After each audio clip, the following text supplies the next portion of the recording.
you continue down on the assignment page that is on the digital assignment library, it is actually listed down below. And they do get that rubric. It's not a fully flushed rubric, I would say. They're big, broad strokes. But we have lots of discussions in class about what does make a good project, what doesn't make a project. Also audience. We have a lot of discussions about audience. Who's your audience? Is the product that you choose appropriate for the audience that you're targeting? Those kinds of things. So again, I've had students who have made brochures. We had a really fascinating discussion this semester about addiction to Adderall. So one of those kinds of, so he wanted to really do an informational pamphlet for parents about, right, because kids tend to start on Adderall very young, or being prescribed Adderall very young, right? So that was kind of thing. Quality and rigor of the project as students move from a format to alternative formats. Yes, okay, so the question is, I think everybody can read that, quality and rigor. So one of the things that I did is that I had to make a concrete decision about what I was gonna give up. So I did, in some cases, I did see less rigor from, I don't know how to describe it, yes.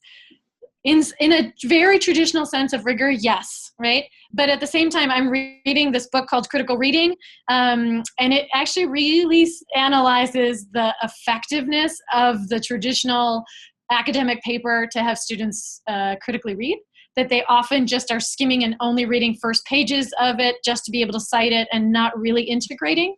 So one of the things that I've found is that they are reading more sources, many more sources than they would with an academic paper, because they aren't restricted to just academic sources. And they are really weighing much more heavily in that process of how to evaluate sources. And are they trustworthy sources? Trustworthy is not the right word, but that informational literacy is being engaged much more so than in a traditional academic paper. So that integration piece of integrating the research and the outcome is still, like I said, that web page didn't have the in-text citations, but it still had the citations down below, was an example.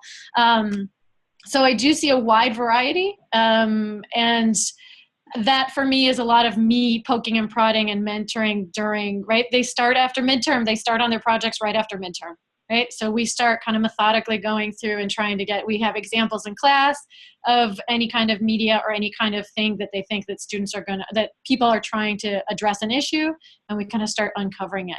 We use the reflection questions to be able to ask those questions of the things that we're analyzing.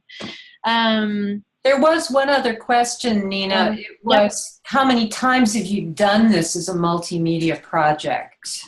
So I have done this 3 times.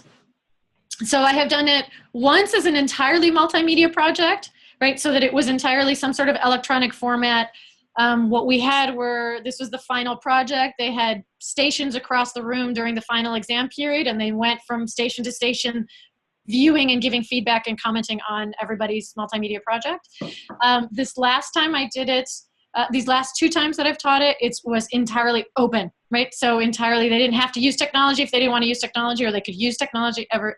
And they were small classes, so we did individually, every single student presented their project. Okay? So in my large class, in my Women and Gender Studies class, it was indeed a group project. There were groups of 3 or 4 because it was a class size of 33, whereas my liberal arts class was a size of 20. And I did have enough time to be able to go through the entire class, right? The 13 students did make a difference of being able to get through during the 3 hours for the final exam period. So other questions for you there. Yeah.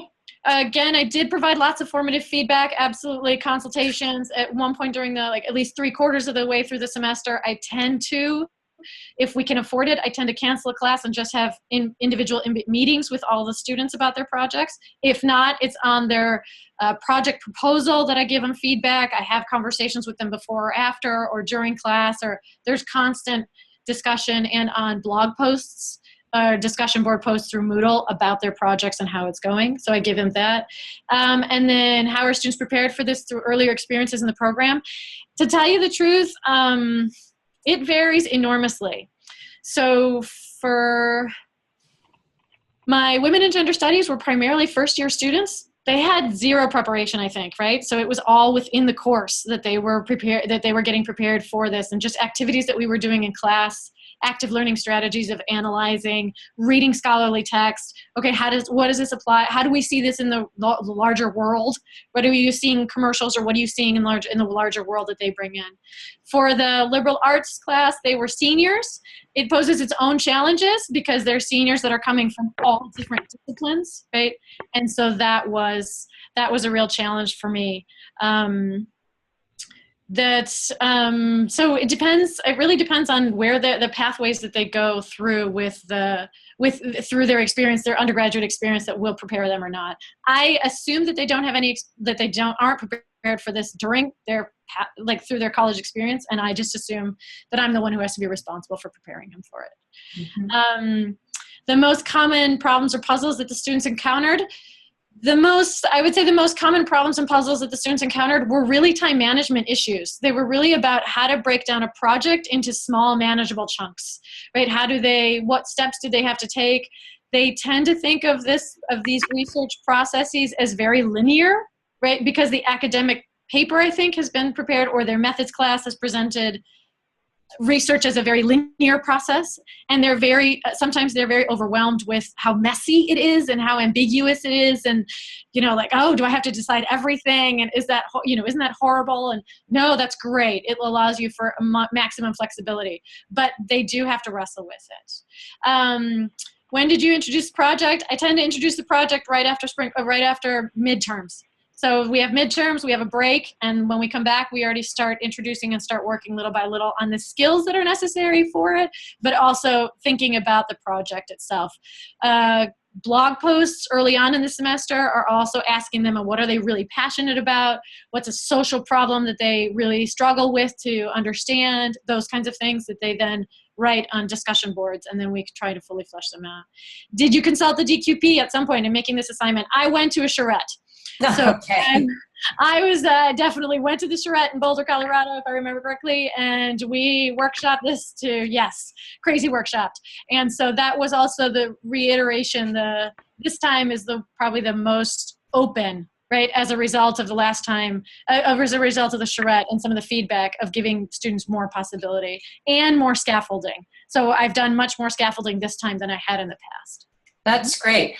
I don't know, Nina, if you would like to just take a chance and see if anybody wants to unmute and speak to you and respond to any of the responses. Anybody brave enough to want to do that? You don't have to, but I just thought one of the advantages of using Zoom is that you actually can converse.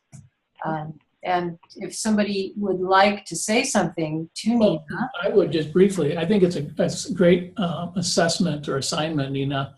I like the fact that you're scaffolding this, and I've been doing a lot more of that on my own assignments. I'm just curious about why you wouldn't give this assignment right at the beginning of the semester, not to have them start working on it, but just to be clued in, this is coming. Well, it is. I mean, it's usually uploaded on Moodle from the first day. So I create on my own, like on my, the web, whatever web support, course support, that you have. We have Moodle at our university, and it's there the entire time. Everything's there. It's also described in the syllabus. Absolutely. I refer to it briefly, but it's not introduced in some kind of meaningful way, though I tend to hint at it. But we don't really focus concentratedly on it until after midterm. Mm-hmm. Great. Thank you, John. Armida has something to say. Yeah. Nina, I actually have a really quick question for you. I love what you're doing. Do the students get to see sample work from earlier semesters? I always pose at least one sample, and I encourage them to show each other drafts, right? To very much be collaborative, to kind of workshop any of those kinds of things that they want. Absolutely. And if you saw that they actually even kind of poach each other for their projects. So on the one t-shirt project, the white t-shirt, you could see that one of the students who did her project was actually in that project, right? So they tend to then kind of poach each other and say, oh, you need to be in my project, or you need to, it ends up very much doing that kind of thing. So, Thank you.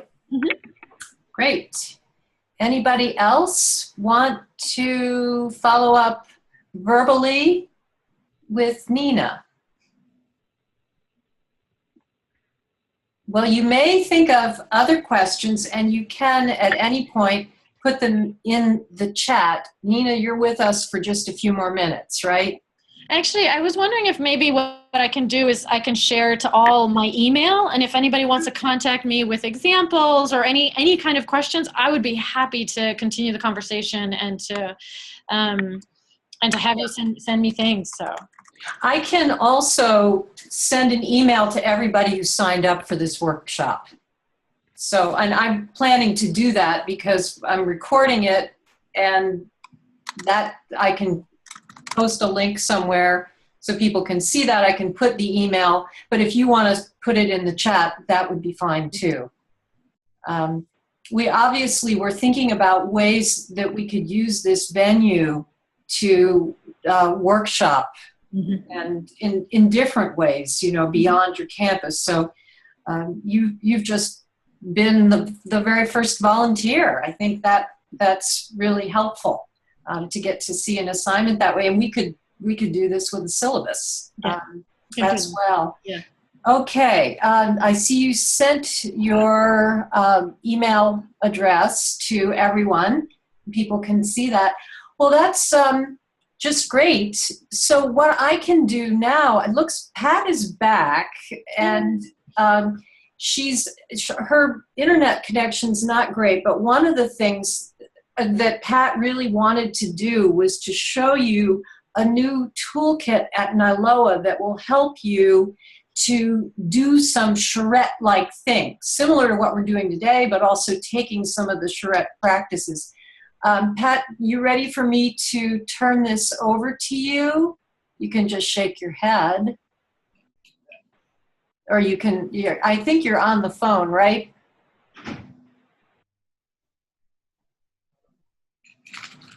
There you are. I'm going to make you co-host. And we're going to see what happens. Okay, Pat, you're co-hosting. And I got to unmute you somehow.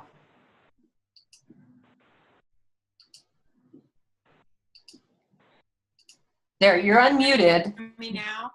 Yep, I can hear you. Now we can.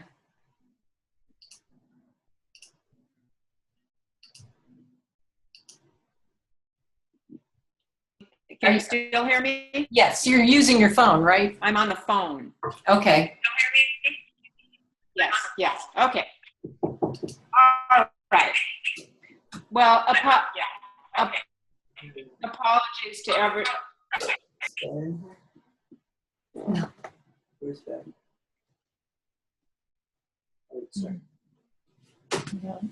So you want to share your screen, Pat? I'm going to use the computer if I.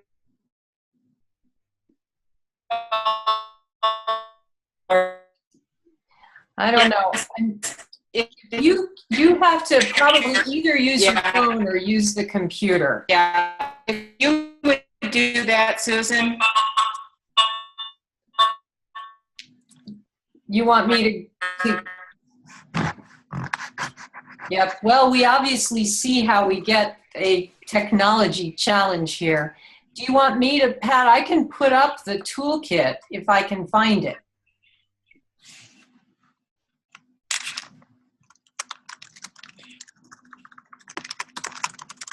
Susan, it's right under Be resources. great.